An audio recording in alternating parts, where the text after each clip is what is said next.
Cette semaine, notre abonné au Monde nous a presque agressé d'emblée sur un thème précis, tout en affirmant paradoxalement qu'il n'était d'aucune importance.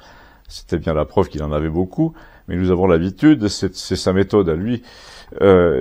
Nous parlions des commentaires souvent acerbes suscités par un certain dîner de luxe à Versailles, dont nous avons reçu des échos admiratifs assez nombreux.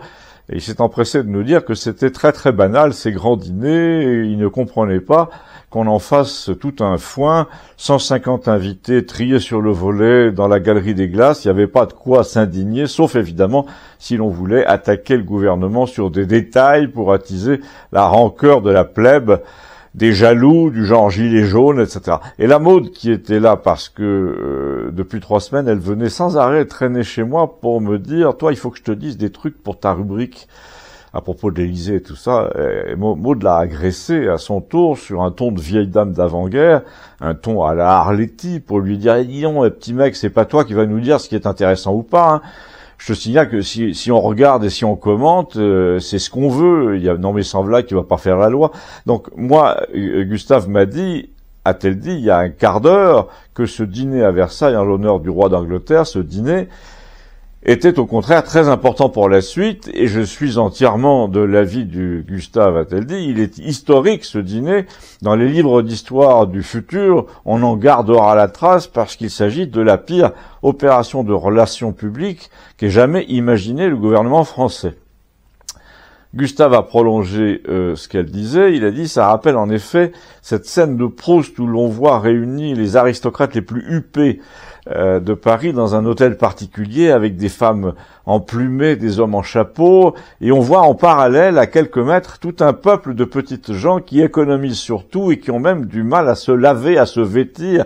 Donc ce sont deux mondes censés s'ignorer, en fait qui s'ignorent, nous a dit Gustave, qui vivent dans un parallélisme permanent, je veux dire chez Proust, jusqu'à ce que, a conclu Gustave, toujours un peu érudit, comme dans Soudain l'été dernier de Tennessee Williams, ce monde des gueux indifférents se réveille d'un coup et finissent par dévorer l'autre. Gustave nous a raconté cette affreuse histoire de Tennessee Williams. C'était une pièce de théâtre, en effet, qui racontait l'histoire d'un fils de famille qui frayait avec la jeunesse locale au Portugal, non en Espagne, et ce garçon était plus ou moins un consommateur de jeunesse à la palmade. Il donnait un gros billet par-ci par-là pour profiter des jeunes gens, pour les inviter à la prostitution.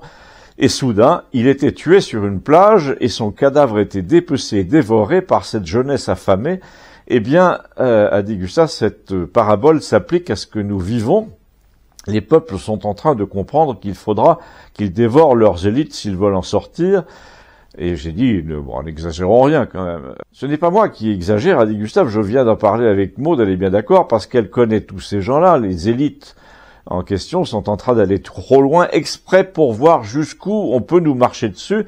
Et c'est dommage que Christiane ne soit pas là, parce que en tant que psychiatre, elle m'a dit il y a pas longtemps que la provocation, dans le genre du dîner de Versailles, est l'un de ces cas d'école qui l'intéresse.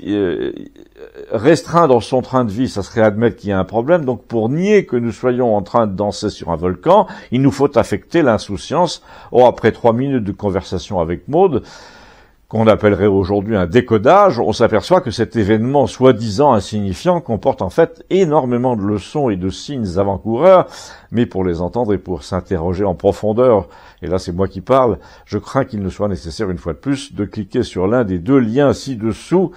Avant ça, quand même, une précision. Maud n'était pas présente, évidemment, parmi les 150 invités de Versailles, non plus que son copain, le quadragénaire mystérieux qui habite Arles et qui connaît le tout Paris parce que sa sœur, apparemment, est mariée à un ministre. Mais justement, la comparaison avec Marcel Proust est très intéressante.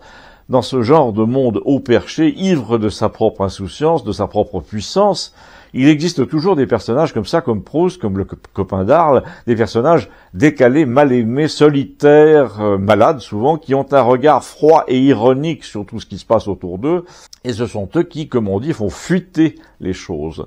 C'est aussi le cas de Saint-Simon, le duc de Saint-Simon, qui nous disait dans ses mémoires, oui, je fais partie de ce monde-là de plein droit par ma naissance, mais je ne veux pas laisser l'impression d'en avoir été dupe, donc je vous raconte ce qu'il fallait voir.